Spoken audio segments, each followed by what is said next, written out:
cut daisies and unicorns, everybody. This is a Trailer Friday, Season 9, Episode 7. Friday. Yeah, so we had a couple of weeks off. We addressed, going through, a couple of, we had some scheduling things. You missed out us, of town, didn't you? and everybody's you missed us. so happy that we're back in front of the camera or in their eardrums. Yes. So glad to be with you again, and we're still in Season 9. I think we talked about 8 being the Infinity season. Maybe, and there were some Infinity parts about why it continued. Yeah. Because, 8 the number. Yeah. But Season 9 seems to also, we're dragging at the end, which also worked out because we took less of a break in between 8 and 9. Oh, we just went right into it. Yeah, a couple of now weeks in between here, so. Yeah. And I think that what purposefully, our first year, we had 4 seasons of 10. Mm-hmm. Okay. And so then I think our second year, then 4 seasons of 10. That's 4, 5, 6, 7. Yeah. 8. So I think our second year, we only had 3. Mm-hmm. I'm not sure. I'd have to go back. Yeah, because there was that we took off when you were doing construction, getting your house sold, that whole thing. Yeah, that was a thing, right? Right. Yeah. And I think that was after the first year because Micah and Bree were still living there. So, yeah. So then you had a whole bunch of construction stuff at your old house now, I guess we would say. Old house. Yeah, so January 29th of 2023, we started season 8 of Okay. and so our beginning season this year was our Infinity season. Yeah. Season 8. Yeah. And we're finishing up season 9.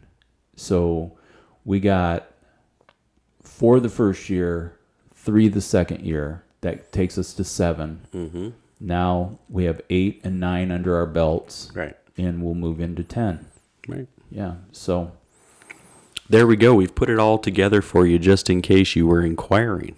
we wanted to align that to your lunar calendar. All right. And if you're actually going with a solar calendar, I just hope you can inform us on how that works. Right. Yeah. Lunar, solar. Is there another way? The eclipse of the heart. Total eclipse. It's a total eclipse. It's a good way to look at it. So we did navigate and get through a great celebration in this past week, where we were able to celebrate July 4th. Right. I have to say, I'm not a fan of floating holidays. Yeah. The idea of it is preposterous. Preposterous.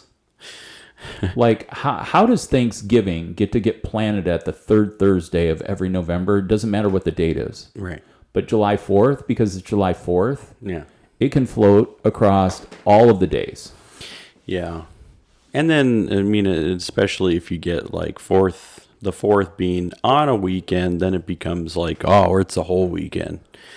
The 4th, when it fell on a Tuesday, there was some excitement prior to and even after, but it kind of was somewhat isolated. Yeah. Right? So there's that. It's the most lonely holiday, Yeah, being on a Tuesday. Right. Who ends up saying, some people could have thought ahead and be like, oh, I'm going to take Friday, Saturday, Sunday, or Saturday, Sunday, Monday off, and then Tuesday. Mm-hmm.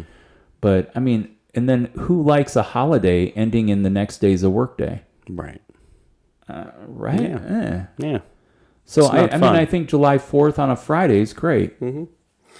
Yeah, and I'm assuming, like when you look at the day, and if it's a celebration like July 4th, right? July 4th, 1776, was the signing of the Declaration, right, of Independence. Okay. And so because of that being, like, it happened on the 4th, and so we're always going to celebrate it on the 4th and not any other day. I know. You can't celebrate. But there are some things, I guess, I don't know, I was going to get into, like, Christmas, and, like, we say it happened then, but chances are it didn't happen then. Yeah. But we don't, that also is a shifting, moving holiday, because totally shifts. the 25th falls on different spots. So yeah, and depending on your religious belief system, it could be argued whether the important day is Christmas Day or is it Christmas Eve.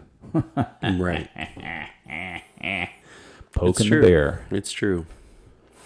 But yeah, so I would agree with you. Floating holidays, not always. Not a fan. Not always the best. Not because a fan. It could fall on when you're like, okay, so, and what's the best way to celebrate the 4th of July? Hot dogs. Right. I don't even eat hot dogs anymore. So it's like, well, okay. yeah. So, so it seems like to me, like if I would categorize this, it'd be like cooking outside and blowing shit up. Ooh. Right? Would that be a fair assessment of how things usually go? Like, that's what happened in our neighborhood. Yeah. Like lots of cookouts and people blowing stuff up. Yeah. And it's like, okay. Like, I just don't have, I like some fireworks.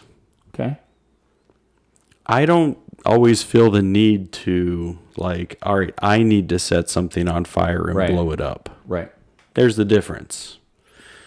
So for me, it's like you get into this thing, like, and of course, like there's issues with fireworks in the first place. Trauma effects of people who have been in war and those kind of situations. Yeah, so we're on a floating holidays. Floating holidays are not good. Yeah. So just the other day, I have been going through some classic movies. Yeah. Because you can check them off the list of, I saw that in 1988, but how much of it can you really remember? Yeah. And so I pulled up Rain Man. Yeah. Dustin Hoffman. Right. Tom Cruise. And and obviously Tom Cruise is so young back then. But I have to say, and would love to hear from our listeners on your take, Dustin Hoffman, fantastic portrayal of the autistic older brother. Yeah. But, Raymond, and like how it all ended, do you remember the ending?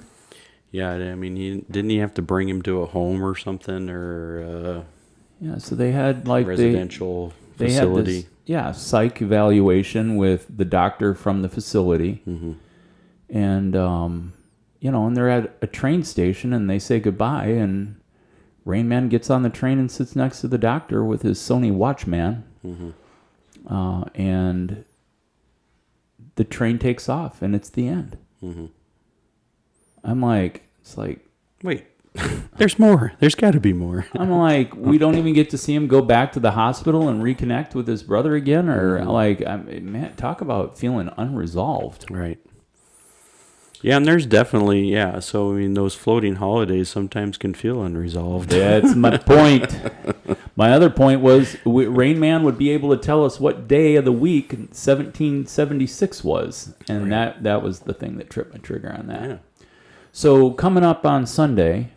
On Sunday, we have an episode that starts out us talking about chaos and the things that we don't know, and moves into a complete episode of chaos and how to deal with it in your life. I think it's pretty good. I think it's good. I think it's always good to evaluate. We spend sometimes episodes in the past seasons talking about, issues, very similar, where there's going to be some work, there's going to be some evaluation needed, and you got to go through it. So going through chaos, both we talk about internal chaos, external chaos, agents of chaos. There's all kinds of ways in which we try to tackle it from different angles. So it'd be great to hear if people thought our conversation was chaotic, or if there was any sense of it being, non-chaotic. Non-chaotic, navigational. Right. Yeah. So that's what's coming up Sunday, folks. Yeah. So it's going to be, I think it's pretty fun. No. I mean, chaos is not fun. No, but I mean, I think navigating chaos, not fun. I think it's resourceful. It is. I would say that's a good term for it. Could put a pin in that. It's a resourceful episode. It's everybody. resourceful. Yeah. So it can cause some moments of pause. I do bring up trauma just for a moment.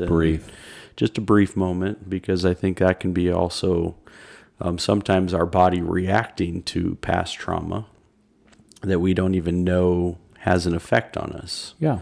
So, and Heather's reading a book called Your Body Keeps the Score. Your Body Keeps the Score. Mm-hmm. Yeah. Yeah. So there's all kinds of stuff for you to be able to consider on this full episode on Sunday. And we'll look forward to your feedback on it as you are navigating chaos. And once again, remember, you can get a hold of us at Cut Daisies and Unicorns. Mm-hmm. The other highlight that I'd like to bring to our listeners is you will note that we are pushing for a timeliness that will give you pause, so that you could grab a podcast and you're like, oh, well, this feels like I just watched an episode of, or listened to an episode. And that in its redundancy, you don't feel overtaxed by your time commitment. Right. The other thing is we lay down, I'm going to leave this as a sleeper secret. We lay down the potential of where we may go in the next episode. And for the short term, are you heading out of town? No, I think I'm in town until the 19th of July. And then I'm gone for a few days. And then the following week, I'm gone for a few days. So, yeah. Yeah. So we got a couple weeks. A couple of short trips. Couple weeks, and then your travel schedule kicks up. Mm-hmm. And if you know where to find me, you know where to find me, because that's where I'll be, is where I'm going to be found. Right. And if you know where he's found, then you'll know. I still haven't found what I'm looking for. I still haven't found what I'm looking for. All right. But he's continuing to search. The search. And the exploration is a part of the journey. Zon. I may have to pull out Back to the Future just to get me into some time travel. Expedition Unknown. That's a show, I think. Yeah. Mm-hmm. Exactly. Mm-hmm. Okay. Right. Nice. So have fun exploring, everybody. Yeah. Exploring yourself and the world around you. And with that, I say goodbye. See ya.